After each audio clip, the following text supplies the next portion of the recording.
मध्य प्रदेश के ग्वालियर में आयोजित अभ्युदय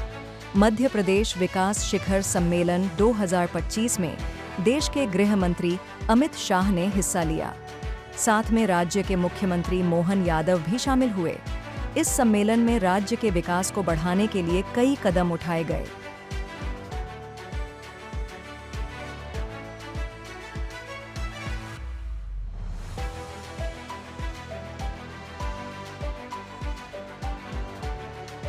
गृह मंत्री अमित शाह और सीएम मोहन यादव ने कई विकास कार्यों का लोकार्पण और शिलान्यास किया।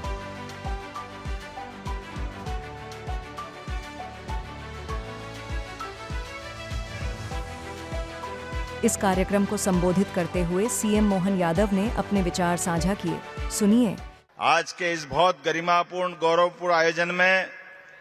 अभ्युदय मध्य प्रदेश ग्रोथ समिट के माननीय मुख्य अतिथि और हमारे सबके आदरणीय यशस्वी गृह मंत्री श्रीमान अमित शाह जी का जोरदार अभिनंदन करें। हमारे बीच आज वो बहुत सारी सौगात लेके आए हैं। मंच पर ही विराजमान माननीय मंत्री भारत सरकार श्रीमान ज्योतिरादित्य सिंधिया जी, माननीय अध्यक्ष श्रीमान नरेंद्र सिंह तोमर जी, माननीय प्रदेश अध्यक्ष हेमंत खंडेलवाल जी, माननीय प्रभारी मंत्री तुलसीराम सिलावट जी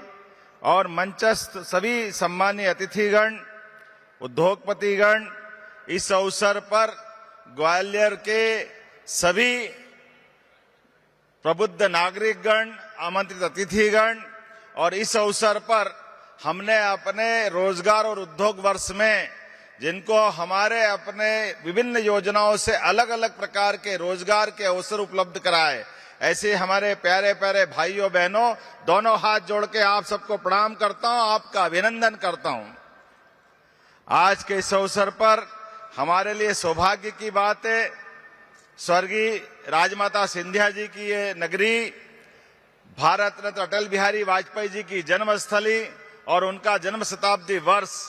सच में अटल जी के बारे में, उनके खास करके राष्ट्रनीति के शिखर पुरुष, राजनीति के अजात शत्रु, भारत रत्न स्वर्गीय अटल बिहारी वाजपेयी जी की 101वीं जयंती पर मैं कोटि से नमन करता हूं, श्रद्धापूर्वक स्मरण करता हूं।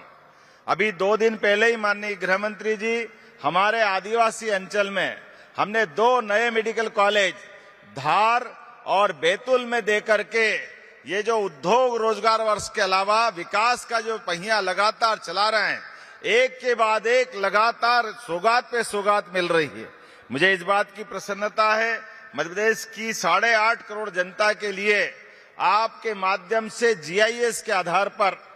भोपाल में जब हमने उद्योग रोजगार और उसके अवसर पर यह संकल्प लिया था कि हमारे राज्य के अंदर सभी क्षेत्रों में रोजगार के अवसर उपलब्ध कराएंगे, जिससे महिला, युवा, गरीब, किसान सभी वर्गों का कल्याण करने के लिए माननीय प्रधानमंत्री श्रीमान नरेंद्र मोदी जी ने जो 4 श्रेणियां दी है, जोरदार अभिनंदन श्रीमान नरेंद्र मोदी जी का करें, हमारे अपने यशस्वी प्रधानमंत्री का, जिनके कारण से हमारी सरकार, उनके आशीर्वाद से, आपके कुशल मार्गदर्शन से एक एक करके सभी क्षेत्रों में समान रूप से अपने विकास के नए आयाम रख रही। जब मैं उद्योग रोजगार वर्ष की बात कर रहा हूं तो आज इस अवसर पर लगभग 2 लाख करोड़ के निवेश का जो सौगात आपने प्रदेश को दी है वो अद्भुत दी है। लेकिन इसके अलावा भी माननीय गृह मंत्री जी को मैं धन्यवाद देना चाहूंगा। हमारी सालों पुरानी एक ऐसी 35 साल पुरानी परेशानी जिसके आधार पर इस प्रदेश ने कई दंश सहे हैं, कई निरपराध लोगों के हाथ काटे गए, पैर काटे गए, हत्याएं की गई नक्सलवादियों द्वारा, और आपने अपनी माननीय प्रधानमंत्री जी के आशीर्वाद से और आपकी कुशल रणनीति के बलबूते पर ऐसे नक्सलवादियों के सफाये का, उनके सरेंडर का, नक्सलिज्म खत्म करने का, माओवादियों से ये जो देश को, प्रदेश को मुक्त कराने का संकल्प लिया, मुझे इस बात की प्रसन्नता है आपने उसकी लाइन भी निश्चित की। आजादी के बाद पहली बार ऐसा एक तरह से इतने कठिन विषय को लेकर के एक संकल्प लेते हुए एक राजनेता और केवल संकल्प के धनी नहीं, उसको मूर्त रूप कराने वाले गृह मंत्री हमारे बीच जब रहे, मुझे इस बात की प्रसन्नता है। आपके मार्गदर्शन में मध्य प्रदेश ने 11 दिसंबर को लाल सलाम को आखिरी सलाम किया है। मैं आपको बधाई देना चाहता हूं। सच में ये बहुत बड़ा काम आपके माध्यम से हुआ है, जिसके आधार पर कांग्रेस के लोग जिनने अपने शासनकाल में अपने एक मंत्री को खोया, वो मुख्यमंत्री दुर्भाग्य के साथ कहना पड़ेगा, अपने ऐसे घटनाक्रम के बाद भी उन दुर्दांत नक्सलवादियों के लिए जब हमारे सिपाही बहादुरी पूर्वक अपने बलिदान से लंबी परंपरा कायम करते हुए हमारे लिए नक्सलिज्म के खिलाफ आम जनता को बचाने का प्रयास करते हैं, हमारी पुलिस उनको मारती है, तो दुर्भाग्य के साथ कहना पड़ेगा कांग्रेस के नेता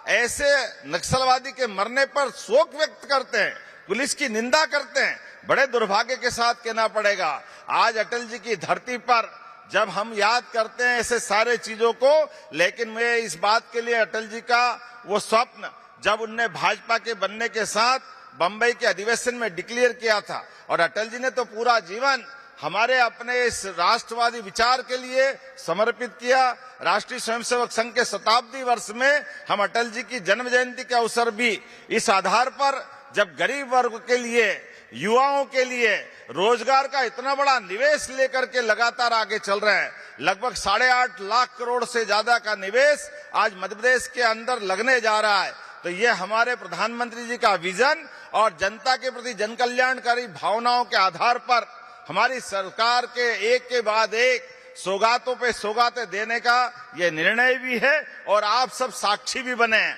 मैं मध्य प्रदेश की धरती पर यशस्वी गृह मंत्री जी का पुनः वंदन करता हूं, अभिनंदन करता हूं, और उम्मीद करता हूं आपका आशीर्वाद हमको इसी प्रकार लगातार मिलता जाएगा। अटल जी की जन्म जयंती को इससे अच्छा सार्थक करने का कोई मौका क्या हो सकता है, जब हम ग्वालियर की धरती पर लाखों करोड़ों लोगों को रोजगार उपलब्ध करा रहे हैं, और साथ ही साथ प्राकृतिक खेती का एक रीवा में एक और आयोजन कर रहे हैं। ये अटल जी के हमारे उनके व्यक्तित्व के आधार पर, हमारी पार्टी की विचारधारा के बलबूते पर ये जो बड़ी बड़ी सौगातें मिल रही है, एक बार फिर मैं आपके माध्यम से प्रदेश की जनता को बधाई देना चाहता हूं, और जोरदार अभिनंदन करें यशस्वी गृह मंत्री का मध्य प्रदेश की धरती पर। आप सबसे आह्वान करते मेरी बात समाप्त करता हूं। मेरे साथ बोले भारत माता की।